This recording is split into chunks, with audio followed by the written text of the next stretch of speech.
We're back, and we're breaking down the GOP's race to the right. Big Republican names, some members of the Tea Party, others terrified they'll be toppled by it, are gathered right now for the annual Values Voter Summit in Washington, D.C.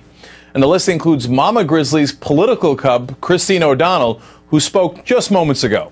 The conservative movement was told to curl up in a fetal position and just stay there for the next 8 years, thank you very much. Well, how things have changed. She had to bring fetuses into it. Okay, it is a values summit. There's one thing we can always count for the Values Voter Summit: awesome sound bites. Let's watch. Welcome to the Nancy Pelosi, Harry Reid, President Obama farewell party. This has it's been a pretty tough year for those three. Their numbers are going down the chute faster than a JetBlue flight attendant. One thing that these high and mighty types, part of the ruling class here in Washington, D.C., just don't seem to understand. They live at the wine and cheese parties, you know, here in D.C. As for me, I prefer tea parties, just so you know. Some of our establishment friends are not real happy with me or you, so I think we're in good company today.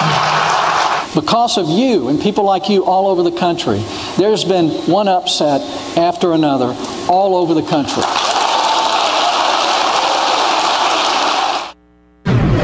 You know, I gotta be honest with you, that JetBlue joke wasn't that bad. And Michelle Bachmann had a nice tan. But DeMint has it right. Look, Mike Castle, Lisa Murkowski, Bob Bennett, just a few of the GOP mighty who've fallen in recent months. Look at their heads on a stick. That looks amazing. Okay, but the real test of the Tea Party power comes in 46 days when we see if that anger that's been boiling over for the last 2 years is enough to burn the Democrats. Joining us now, Politico's Andy Barr. He's at the summit, and he's been live blogging about it all day. Andy, first, do we have to give these guys some degree of credit here? They said that they were against the bank bailouts, and they voted out a couple of the bums who voted for it. Does that make sense? I think they've been very clear in stating what their goals are and going out and accomplishing them. I mean, Jim DeMint was up and just gloating today about the number of established Republicans that he has been able to help knock off. A lot of his colleagues that he now is partially responsible for having out of office. You know, it doesn't bother him at all. He frequently says he'd rather have 20 Republican senators who are, you know, kind of pure of conservative values than have a majority of the Republicans. Well, he might get his wish, not in 2010, but maybe in 2012 and beyond. But how does nobody ever says, hey, you know, I'm the establishment Republican. So who are they talking about?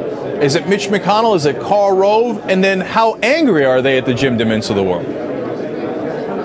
I think both Rove and McConnell would fall into that establishment. And it's funny, you know, you talk to Republicans and everyone says they're not part of the establishment. Michael Steele, who's chairman of the RNC, frequently says that. And yet, you know, if you talk to some of the conservatives, basically it's anyone who is within the Washington, D.C. area who has been working in Republican politics for years and it was kind of responsible, or at least was in part in leadership for kind of the downfall of the Republican Party, seeing Democrats win in 2006 and Barack Obama win in 2008. So really, they're just crying to clean house of all those guys. You know, I want to go back to this idea of the bailouts that some of these guys ran against. Does this send a message that, hey, look, we put these guys' heads on a stick.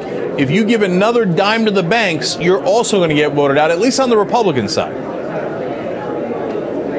Yeah, I think that's part of it. There is a lot of energy, though, and it's kind of hard to tap into. What we're hearing here, you know, the value voters thing, and despite the fact that a lot of these people are Tea Party candidates and they kind of pay lip service to that, is, you know, social issues are still a very strong part of the kind of the GOP mantra and really the red meat for the party. And so, you know, yeah, you can talk about the bank bailouts and all the other stuff, but in truth, what's driving at least conversation today is the same kind of social issues that have been driving the conservative base for years.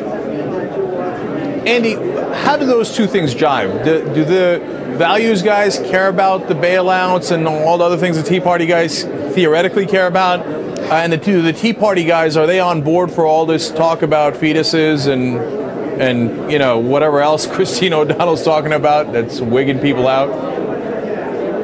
I think a lot of the groups that you're talking about overlap, and the other thing too is they don't necessarily need to jive until they're in office. For right now, everyone can be going to each individual constituency and talking about the specific issue that appeals to them. I mean, for a lot of these candidates, they can go around, and if you're at an event like this, it's very easy to ignore the fiscal stuff, to very much stay on the social stuff, and preach the fact that there's no reason the Republican Party needs to ignore these issues, and then they can go elsewhere and say a different thing. And it's not that they're paying total lip service or ignoring things, or one is more important than the other. But the truth is, when you're the party that is not governing, you really don't have to worry about how you're going to combine all these things. There's just so much anger and kind of sentiment against Democrats and those Republicans in Washington that they're able to kind of get away with this.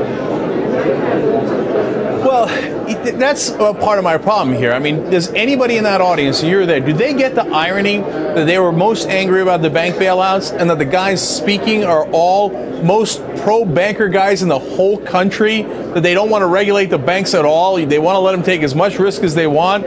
They want to cut their taxes for Wall Street. So does anybody get that irony over there?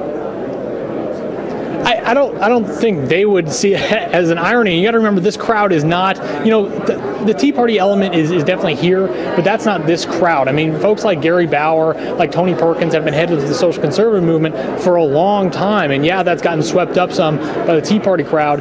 But the fact is, they're talking about the same things now that they were talking about last year, that they were talking about the year before, and the same issues that were important to them then are important now. Well, Andy, are the values voters, so-called values voters, kind of like the liberals of the Democrats, in that they get lip service, every year, and people show up and go, oh, yeah, I'll tell you, we're going to overturn abortion any minute now. And then as soon as they get into office, guys like Romney and everybody else, they just cut, taxes for the rich and go, oh, yeah, you values voters, we'll get to you later. I think that's totally right. I mean, these guys had, the most conservative president that they were going to have in a long time in George W. Bush, and a lot of them feel like they didn't get a whole heck of a lot from him in terms of social issues. When he had a big mandate after his reelection, the thing they looked at was Social Security. It wasn't abortion. It wasn't anything else like that. The big issue here today is don't ask, don't tell. Of course, that big vote is coming up in the Senate. But for the most part, these groups exist to go against what Democrats want and really go against some sort of like liberal social policies, and they haven't really gotten a whole lot from Republicans. Yeah, and I love that they call this stuff Values Summit, and then their big value is, let's discriminate against gays. Boy, that's a great American value. But that's my opinion. All right, Andy, thank you for covering it for us. We appreciate it.